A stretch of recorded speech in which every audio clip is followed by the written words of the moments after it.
So pregnant లేడీస్లో ఏంటంటే normal వాళ్ళకంటే కొంచెం క్యాలరీ రిక్వైర్మెంట్ కూడా డెఫినెట్గా ఎక్కువ ఉంటుందండి. ఎందుకు అని అంటే ఇది ఎలా హెల్ప్ అవుతుంది అని అంటే మనకి ఫస్ట్ ఆఫ్ ఆల్ తల్లి ఆరోగ్యంగా ఉండడానికి హెల్ప్ అవుతుంది through out the pregnancy. And baby కడుపులో బిడ్డ ఎదుగుదలకి హెల్ప్ అవుతుంది. అండ్ డెలివరీ అప్పుడు తల్లికి కావాల్సిన స్ట్రెంగ్త్కి హెల్ప్ అవుతుంది. అండ్ ఆల్సో సక్సెస్ఫుల్ లాక్టేషన్ మనకేంటంటే పాలు బాగా పట్టడానికి కూడా హెల్ప్ అవుతుంది అనమాట. సో దీనికి తగ్గట్టుగా మనం డైట్ ఎలా ఉండాలి అని అంటే ప్రెగ్నెంట్ లేడీస్ది కొంచెం ఈజీగా అరిగిపోయేటట్టు అండ్ లైట్గా and protein rich meals along with vitamins minerals ఇవన్నీ ఉండేటట్టుగా మనము డైట్ ప్లాన్ చేసుకోవాలన్నమాట. అండ్ వెయిట్ గెయిన్కి వస్తే సో ఎంత వెయిట్ గెయిన్ అవ్వాలి, ఎంత weight is healthy weight gain అనే డౌట్ ఉంటుందండి చాలామందికి.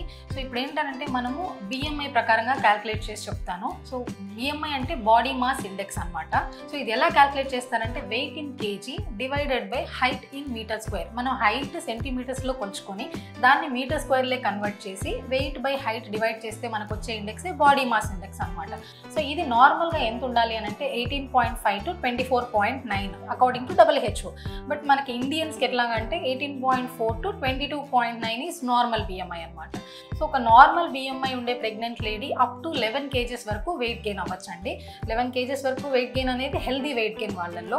అలా కాకుండా ఇప్పుడు మనకు కొంచెం over weight like 26 or 25 more than BMI ఉంది అనుకోండి, వీళ్ళల్లో అప్ టు 7 kg కొంచెం వాళ్ళకి నార్మల్ వాళ్ళకంటే కొంచెం వెయిట్ గెయిన్ తక్కువ ఉండేటట్టుగా చూసుకోవాలండి. అండ్ ఇంకొంచెం obese like more than 30 BMI ఉండే వాళ్ళల్లో మనకి 7 kgs కూడా ఉండకూడదండి. అంతకాడికి కొంచెం తక్కువగానే వెయిట్ గెయిన్ అయ్యేలాగా చూసుకోవాలి. ఎందుకు అని అంటే ఈ ఎక్సెసివ్ వెయిట్ గెయిన్ వల్ల ఏమవుతుందని అంటే ప్రెగ్నెన్సీలో అండ్ పోస్ట్ పార్టం అంటే డెలివరీ తర్వాత డెలివరీ అప్పుడు కాంప్లికేషన్స్ ఉంటాయండి. Like fetal macrosomia. ఇప్పుడు మనకు బేబీ వెయిట్ ఇప్పుడు మోర్ దాన్ 4 kg వెళ్ళిపోయింది అనుకోండి, డెలివరీ అప్పుడు బేబీకి కష్టంగానే ఉంటుంది అండ్ మదర్కి కూడా ఇబ్బంది అయ్యే ఛాన్సెస్ ఉంటాయన్నమాట. అండ్ ఈ విధంగా diet and healthy weight gain plan చేసుకోండి. Thank you.